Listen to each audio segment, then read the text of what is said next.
You know who I am? Anything you say. Anything you say. It's official.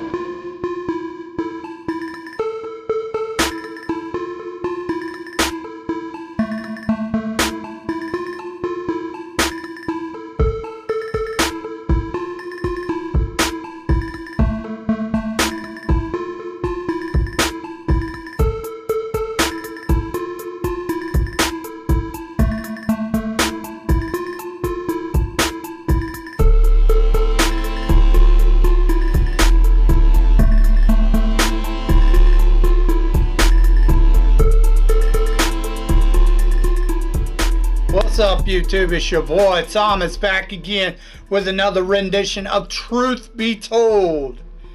Now, in the news, politically wise and all that BS, you know, the same crap's going on. They're trying to get rid of Trump. Everybody knows this. It's all BS. Democrats lie out their ass. They're now trying to bankrupt him or whatever. Like, they're trying to sell Mar-a-Lago for like $30 million when everybody knows it's beachfront property from one end to the other.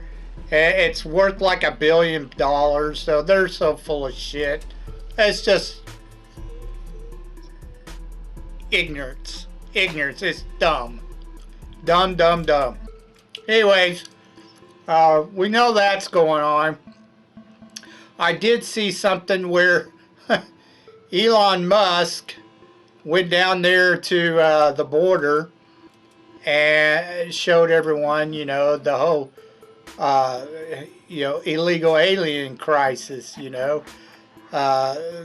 These are young men. These are all men that are coming across the border. You hardly see any females or children. It's all men. And most of them are from like Africa and shit.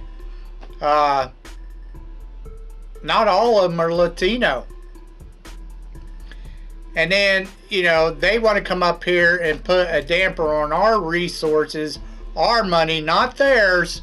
But yet they want claim to, you know, benefits and crap. It's their rights and blah. They're not from this country, so they have no rights. You know, it's just, it's redonkulous. I hope when Trump gets in there, he sends them all, deports them all back. Like, they don't belong here. None of them do. You know, I don't have a problem with legal immigration. You come through here, you go through the steps of being a citizen, actually working for it. I have no problem with that. But this crap where I'm just going to come over the border because the Democrats just want to give me a free pass and give me free crap from hard-working Americans' taxpayer money. Nah, BS. Bye. I'm glad they put a shutdown on the Ukraine spending crap. They should pay all that crap back. All that money. It's not their money. And the Democrats need to stop acting like it's their money when it's not. It's the people's money, not theirs. Anyways, moving on. Let's talk about what I really want to talk about this week. I just got done watching all 11 seasons of The X-Files. Now, of course, this show's been on since like the early 90s. 93, I think, was when it first started. And it actually ended like a little after 2000, like I think 2002 or 3. But they came back for, I don't even know why, like 6 episodes in 2016. And then they decided to do, you know, we wait a little bit longer. And they did a season 11 in 2018. And then they ended the show.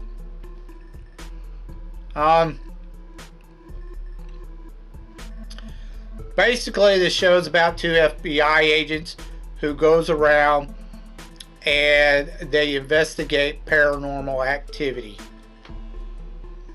A variety of paranormal, supernatural events and stuff. So, the main guy is Fox Mulder, played by David Duchovny, and then you have his partner Gillian Anderson, whose character's name is Dana Scully. Now, Scully is actually put on Mulder to spy on him. I won't get into too much detail. They have a guy played by Mitch Pileggi who is their boss. That is Agent Skinner. And of course, a recurring villain is Mulder's father. You don't know he's his father till way later in the series. But Mulder's actual father, not the one that raised him. You know, he's like a super G-man. Like, he's like Black Ops kind of dude, you know. And they call him the Smoking Man or the Cancer Stick Man, whatever. So you're following them on their investigations throughout the series. Now, I would say the first 4 or 5 seasons were like really good. They were pretty decent. And the reason why is because they did a variety of cases where they go after strange happenings and, you know, cryptids and stuff like that. Every once in a while, they would throw in an episode about, you know, this whole alien conspiracy crap, which is like the main story for the show. They do this alien conspiracy junk, you know, aliens, you know, our government's secretly doing shit with aliens, blah, blah, blah. And that's literally the main theme through most of the series. Now, 6 and 7, it starts to get really wanky because 6 and 7 pretty much focuses, almost every episode is about the aliens and the alien conspiracy junk. And it just, you know, for me, the series began to wane really bad by that point. When I first was watching the show, when it first came out. That's about the point I stopped watching, when it was just almost every episode was about the alien conspiracy crap. Because I could care less about that shit. I like them with a variety of different paranormal activity and shit, investigating that kind of crap. And then once you got past that, you know, this round, after watching all of them, you know, season 8, Mulder kind of disappears. He kind of ends up being taken by aliens or some the ones they call the bounty hunters. And then he disappears.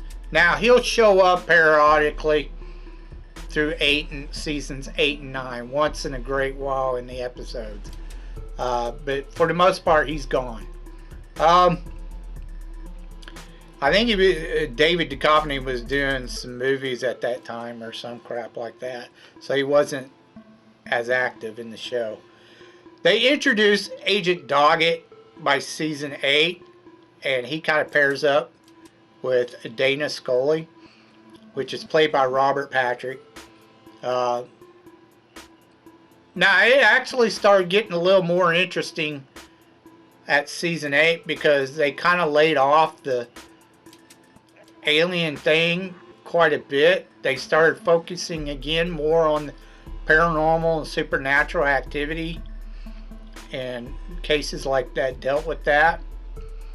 However, by the end of the season, they introduced another female FBI agent. Her name was like or Melissa Ray or some crap like that. I didn't care for that character at all. I couldn't stand her.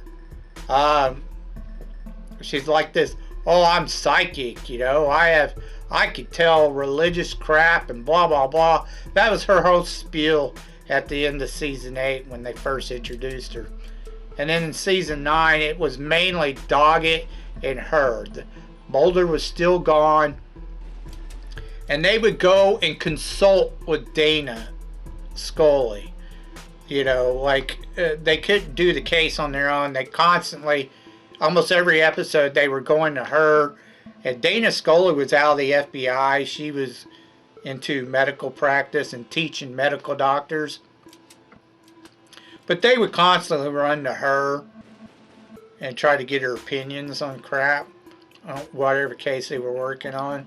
And this is when they started doing the whole, they kind of leaned off the alien thing and instead started calling it like a super soldier. That aliens helped them create. And it got kind of dumb. It irritated the crap out of me. I did not like season 9. And then they ended the show. And they kind of left it off on a cliffhanger. So in 2016, they came back and did season 10. Which only had 6 episodes. Don't ask me why. I don't know why they only did 6 episodes, but they did. And what they were doing is they was bringing back Mulder. You know, at the end of season 9, they find Mulder and bring him back. But he's kind of off. Throughout the series, towards the end, you know, Dana and Mulder kind of have this kid. And supposedly he's got alien DNA in him, and he can do like weird power things. It was weird. It got dumb. Well, they kind of bring that back in season 10.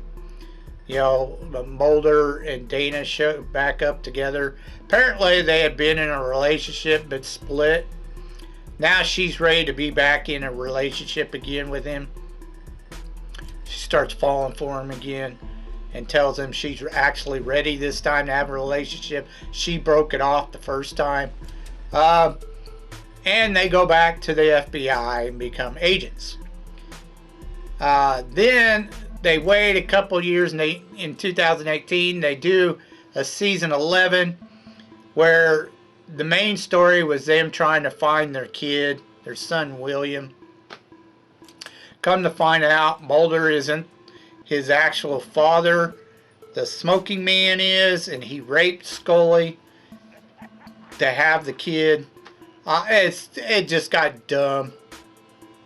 You know, he injected the embryo with alien DNA to make him part alien. It was nuts. But season 11 was actually alright with me because they only did like a couple of the episodes, you know, of course the last one, and maybe 1 or 2 others that had the kid in it. The rest of this show was, you know, them doing a variety of paranormal or supernatural cases. Overall, okay, the show, now they ended it again kind of on a cliffhanger. The son is supposed to die, but he actually lives, and they think he's dead. But she tells Mulder, since they got back together, that now she's pregnant again, so they're going to have another kid together. And that's where they ended off. So again, a little bit more of a cliffhanger. Gillian Anderson said she is not going to do anymore. She doesn't want to play that character anymore. So they shut it down and left it off with a cliffhanger. Now Chris Carter, the creator, he says they actually gave it to somebody else, and they're going to reboot the series and start all over with new actors, young actors, blah blah blah. And I'm telling you, it's going to fail. All these reboots do. It's not going to be the same without Gillian Anderson and David Duchovny. It just won't be. I'm sorry. It's not going to work. They can throw it out there and try, but it's not going to work. Overall, the series is actually really good. I like the series. I just didn't like all the alien conspiracy BS. It was too much. Especially there in seasons 6 and 7. They just got redonkulous with that crap. It needed to stay with the variety of checking out paranormal or cryptids, supernatural crap, those kind of investigations. That's what made the show popular, not that alien crap. But whatever. Anyways, 2 thumbs up. Great show. Would have been way better without the alien crap, obviously. Check it out if you're really into sci-fi. It's definitely one of the better shows. And that's my thoughts on X-Files. Now let's get on to your B-movie reviews.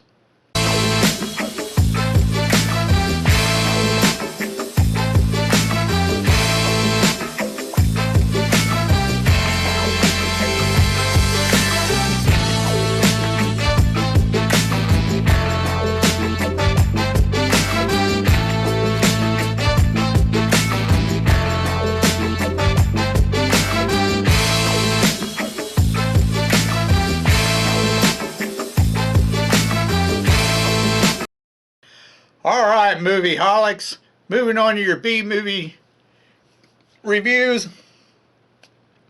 Every year, this time of year, it's that time of year again.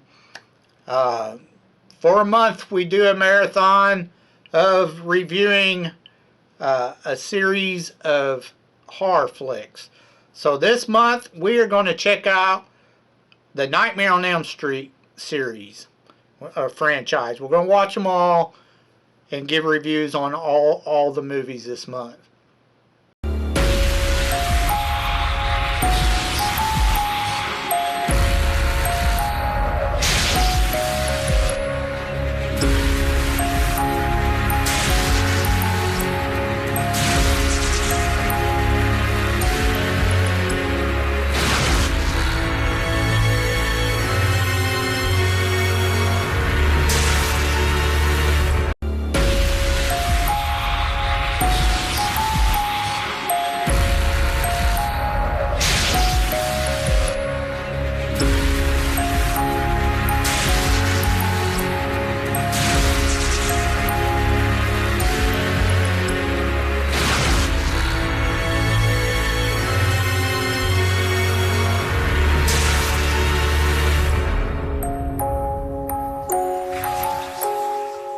First 2 movies, Nightmare on Elm Street 1 and 2. The second one's called Freddy's Revenge. The first one starred Robert Englund, of course, plays Freddy Krueger, and Heather Langenkamp. I think that's how you pronounce it. Langenkamp? Not sure. Anyways, it was done in 1984. And it made about $26 million worldwide. Now this had a few other. Introduced Johnny Depp. It was his first role, and a couple other actors. Had John Saxon in it. The story is, a bunch of parents. If you know the Nightmare on Elm Street series, you know the main story. Throughout the entire series, the parents of these teenagers, they went out and trapped him and burnt Freddy Krueger because he was a child molester and serial killer. He'd kill him. He got off on a technicality somehow, even though they had all the evidence to prove he was guilty. And once they did that, all the parents got together and trapped him and burnt him alive at the place he worked at, some boiling plant or something with boilers in it or some crap. Now it's been years later. Don't ask me why. I don't understand the context of why it took so long, all these years for him to show back up.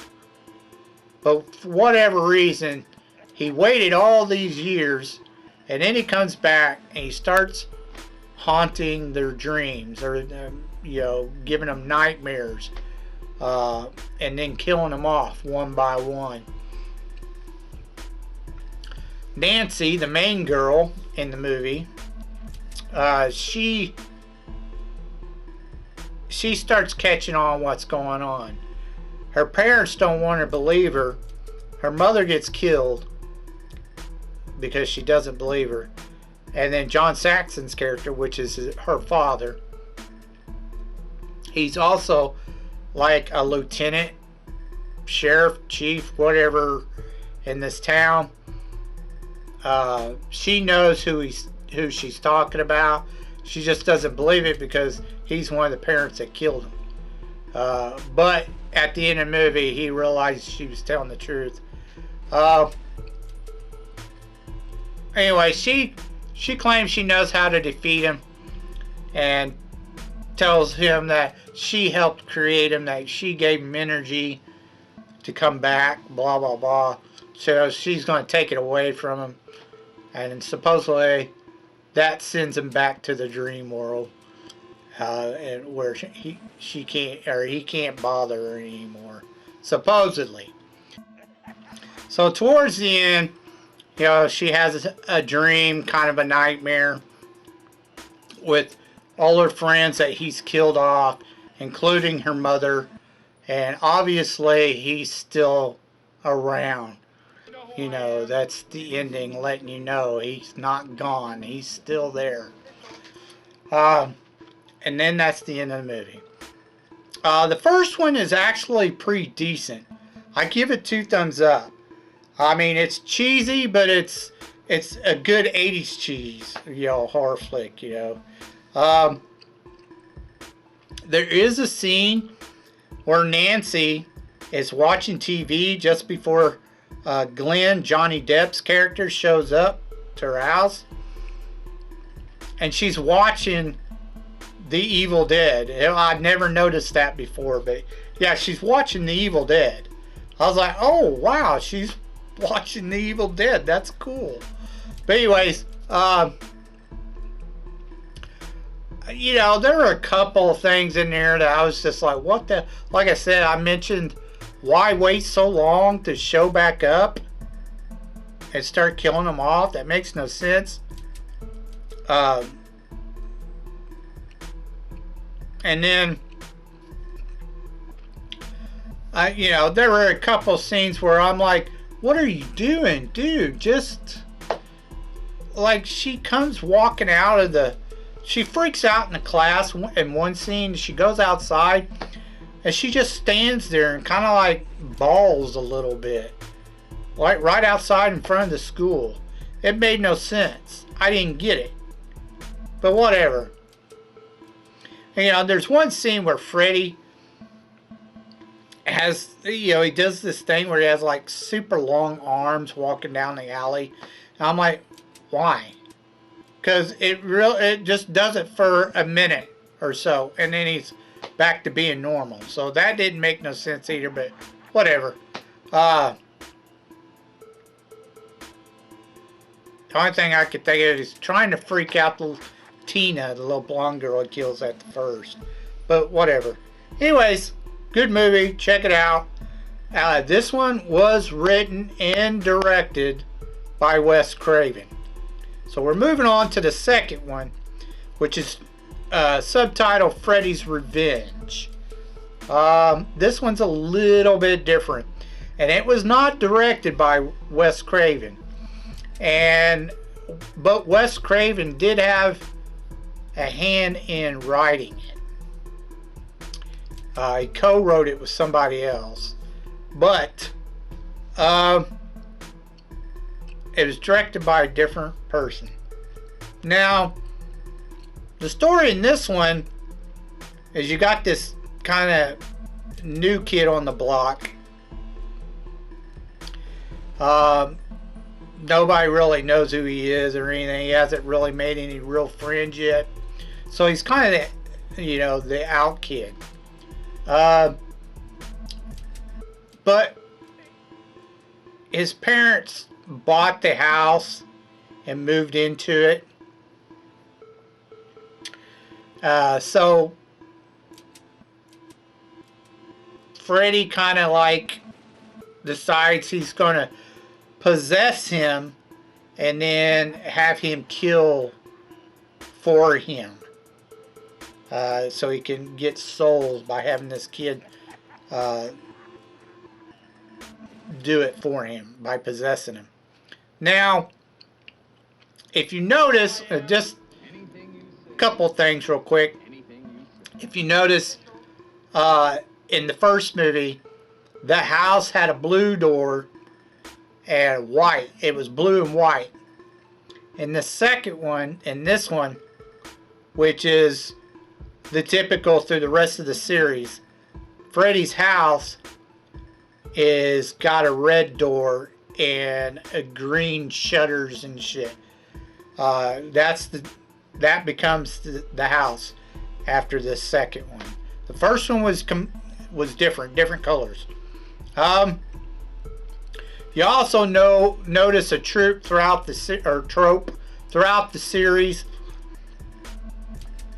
They'll show a scene where they're trying to stay awake. One of them is trying to stay, usually the main character, is trying to stay awake with some pills or something, and they're taking, it always has a weird ass name on the front of it.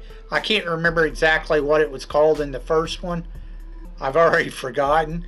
But I definitely remember in this one, it was called Stay Up Pills. STA-up. Stay Up Pills. I was just like, whatever. you know, some type of caffeine pill, but, you know, whatever. Anyways, the kid starts kind of making friends with a few of the people there, and the main girl, she starts falling for him, like she wants to be his girlfriend. But he's displaying some loony behavior, and she's still, normally she would run, but for whatever reason she wants to stick with him, help him out. His parents don't get what's going on. His father's kind of a dick. Not real bad dick, but he's kind of dickish. And the guy that he becomes good buddies with, you know, he was kind of effing with them, you know, at the beginning of the movie, but later on they become buddies. And he's telling him he killed this guy, this coach they had, and he wants to stay over at his house. And this dude's like, yeah, okay, whatever. I'm like, what the? And he's flipping out. He looks like he's strung out on dope. And he tells you he's the one who killed this coach, and you're just gonna let him stay there? Bullshit. I would have been like, get the fuck out, man. Go home. Don't bring your shit here. But whatever.